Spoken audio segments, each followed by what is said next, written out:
चुनाव की रणनीति पर आज मंथन किया जाना है। बीजेपी के राष्ट्रीय अध्यक्ष मंथन करेंगे। नितिन नवीन तैयारियों की समीक्षा करेंगे। नेताओं कार्यकर्ताओं के साथ बैठक होगी।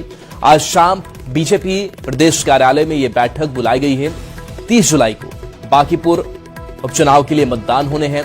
बीजेपी से नीरज कुमार सिन्हा उम्मीदवार बनाए गए हैं। बीजेपी के बाद एनडीए नेताओं के साथ बैठक नितिन नवीन की होगी।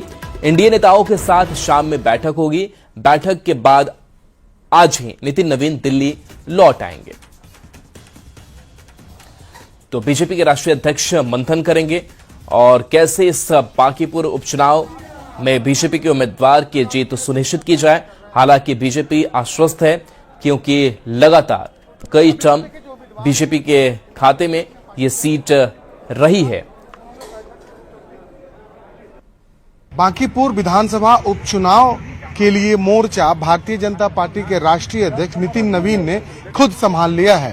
नितिन नवीन कल जब पटना पहुंचे उसके बाद लगातार वो पार्टी के नेताओं के साथ बैठक कर रहे हैं, लोगों से मिल रहे हैं। सुबह में भी उन्होंने बांकीपुर के कई इलाकों का जायजा लिया और इस वक्त देखिए बड़ी संख्या में जो बांकीपुर विधानसभा के कार्यकर्ता हैं वो नितिन नवीन से मिलने पहुंचे हैं। और खास तौर पर क्योंकि ये सीट जो है ये नितिन नवीन कर रहा है, लंबे समय से नितिन नवीन और उसके पहले इनके पिता यहाँ से चुनाव जीतते रहे, तो जाहिर सी बात है कि जब इस सीट को नितिन नवीन ने छोड़ा तो अब जो दूसरे उम्मीदवार हैं वो चुनाव भारी बहुमत से जीते। ये भी तैयारी बीजेपी की चल रही है और इन्हीं तैयारियों को लेकर के नितिन नवीन पटना पहुंचे हैं और आज भी पार्टी के कार्यकर्ताओं के साथ साथ जो बांकीपुर विधानसभा क्षेत्र के जितने भी पुराने कार्यकर्ता हैं उनके साथ बातचीत और बैठक लगातार जारी है। कैमरा पर्सन संत के साथ शैलेंद्र, न्यूज़ 18 पटना।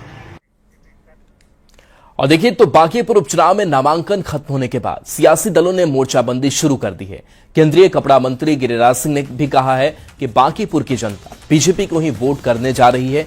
उन्होंने नेता प्रतिपक्ष तेजस्वी यादव पर भी निशाना साधा, कहा कि आरजेडी राजनीति से खत्म हो गया है। गिरिराज जी, बांकीपुर में उपचुनाव हो रहा है, राष्ट्रीय अध्यक्ष के इस्तीफे से वो सीट खाली हुई है, किस तरह से देख रहे हैं वहां पर संभावना को, चूंकि आप लोगों के लिए भी प्रतिष्ठा का सवाल है बांकीपुर का चुनाव? ये भारतीय जनता पार्टी हर चुनाव को गंभीरता से ही लेती है, चाहे लोकसभा का चुनाव हो चाहे विधानसभा का चुनाव हो।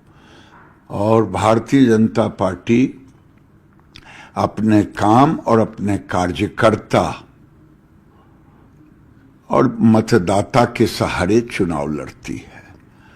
बांकीपुर की जनता जानता है कि नितिन नवीन जी ने बांकीपुर में कौन कौन काम किया है।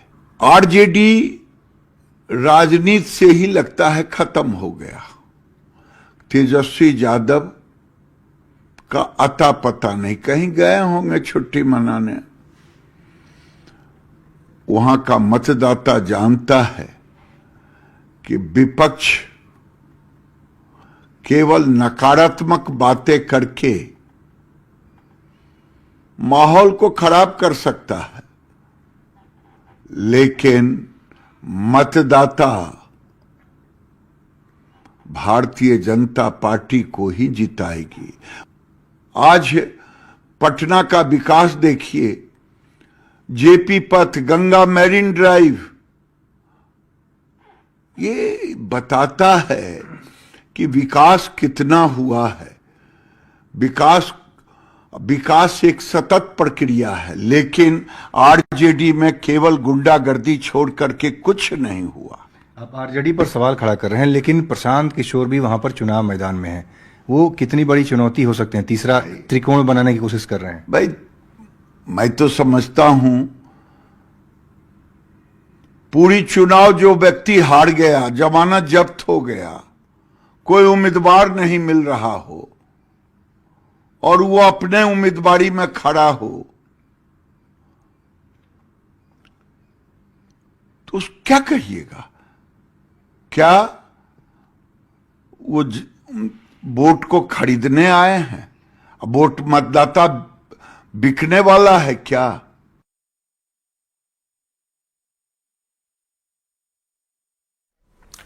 और शैलेंद्र हमारे साथ लाइव जुड़ रहे हैं इस पूरी खबर पर। न्यूज 18 संवाददाता शैलेंद्र, नितिन नवीन जो बांकीपुर की रग-रग को जानते हैं, एक खास संयोग भी कि आज उसी बांकीपुर के मंथन के लिए वो रणनीति बनाएंगे। बीजेपी नेताओं से बात होगी, फिर एनडीए नेताओं के साथ बैठक होनी है।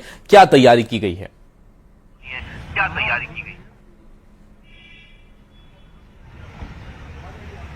हाँ बिल्कुल, देखिए इस वक्त भारतीय जनता पार्टी के जो राष्ट्रीय अध्यक्ष हैं नितिन नवीन, वो पटना में है। कल ही पटना शाम में वो पहुंच गए और कल से लगातार वो अलग अलग पार्टी के जो नेता हैं और खास करके जो बांकीपुर विधानसभा के जो कार्यकर्ता हैं, मंडल अध्यक्ष हैं, उन लोगों से उनकी बातचीत चल रही है। मुख्यमंत्री सम्राट चौधरी के साथ भी उनकी बैठक हुई और आज भी सुबह से ही जो बैठकों का दौर है वो नितिन नवीन के आवास में लगातार जारी है। इस वक्त नितिन नवीन बैठक कर रहे हैं अपने पार्टी के जो कार्यकर्ता हैं, नेता हैं, उनके साथ।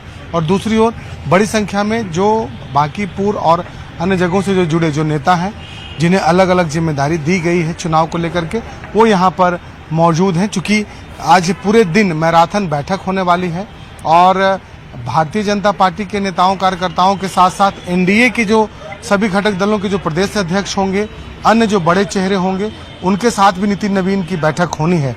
इस वक्त एक महत्वपूर्ण बैठक जो भारतीय जनता पार्टी के जो संगठन से जुड़े लोग हैं वो इस वक्त जारी है, जिसमें नितिन नवीन और भिखू भाई दलसानिया के साथ साथ अन्य जो संगठन के नेता हैं वो इस वक्त मौजूद हैं। इसके अलावा सभी मंडल अध्यक्ष को, जो सभी बूथ पर काम करने वाले जो अलग अलग कार्यकर्ता हैं, उन्हें बुलाया गया है। और आज ही शाम में तमाम बैठकों के बाद नितिन नवीन दिल्ली भी चले जाएंगे। लेकिन उसके पहले बांकीपुर विधानसभा चुनाव को लेकर के जो पूरी तैयारी करनी है उसमें कहीं न कहीं जुटे हैं। और कहा भी जा सकता है कि बांकीपुर विधानसभा चुनाव को लेकर के जो जिम्मेदारी है वो खुद इस वक्त कहीं न कहीं नितिन नवीन ने उठा ली है, क्योंकि यह उनका सीट रहा है। और उन्होंने जब इस सीट को छोड़ा उसके बाद एक कार्यकर्ता को बीजेपी ने यहाँ से चुनाव लड़ाया। मैदान में कई उम्मीदवार हैं और तमाम उम्मीदवारों के बीच में भारतीय जनता पार्टी अपनी जीत का दावा भी कर रही है। इसी जीत के लिए नितिन नवीन यहाँ पर कैंप कर रहे हैं। माना जा रहा है कि आज भले ही नितिन नवीन चले जाएंगे, लेकिन जल्द ही वो चुनाव के पहले एक बार फिर आएंगे, चुनाव प्रचार और तमाम चीजों को देखेंगे।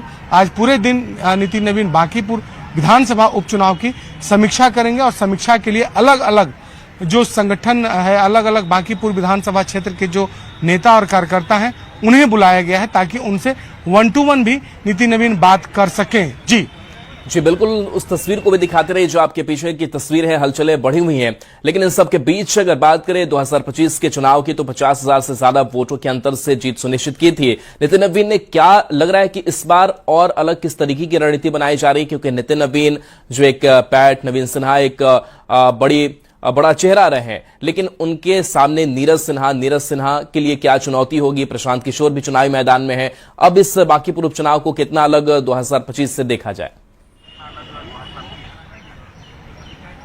देखिए, ये सीट जो है बांकीपुर के, यदि हम बात कर ले तो बांकीपुर का जो सीट है ये पारंपरिक सीट रहा है भारतीय जनता पार्टी का। और लंबे समय से बीजेपी के जो उम्मीदवार हैं जो यहाँ से चुनाव जीतते रहे, नितिन नवीन हो या उसके पहले इनके पिता हो, तो ये चुनाव हमेशा जीतते रहे हैं। और ऐसे परिस्थिति में इस बार चूंकि यहाँ उपचुनाव होना है और नितिन नवीन की सीट रही है, तो जाहिर सी बात है कि इस सीट से जीत का जो मार्जिन हो वो बड़ा मार्जिन हो, इसको लेकर के कहीं न कहीं तैयारी चल रही है। और कहा जा रहा है कि पिछले बार जब विधानसभा का चुनाव हुआ था तो लगभग 52,000 वोटों से नितिन नवीन की जीत हुई थी, तो एक बड़ी जीत उनकी हुई थी।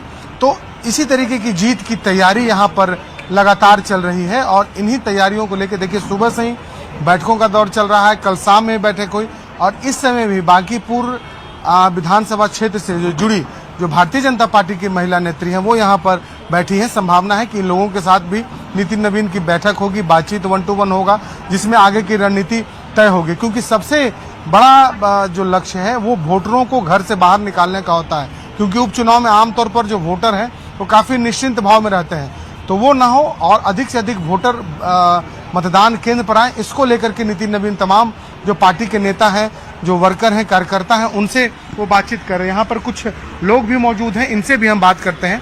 यह सीट काफी महत्वपूर्ण है आप लोगों के लिए और नितिन नवीन लगातार बैठक भी कर रहे हैं। जी, यहाँ बैठे चुनाव वोट मार्जिन बने हार जीत के झगड़े आने वोट कहते जाग वोट महिलाओं की जिम्मेदारी भी बढ़ जाती है। हाँ, हम लोग को घर तक, जैसे पुरुष तो किचन तक नहीं पहुंच सकते महिलाओं का, लेकिन हम लोग उनके किचन तक अंदर तक घुस करके और महिलाओं से संपर्क कर सकते हैं। इसीलिए हम लोग महिलाएं हर घर जा करके घर घर झंडा लहराएंगे अपने पार्टी का और 100% बूथ पे वोट दिलाएंगे। यही हम लोग का। चले बिल्कुल शैलेंद्र, तो बड़ी रणनीति, बड़ा मंथन किया जाएगा। बहुत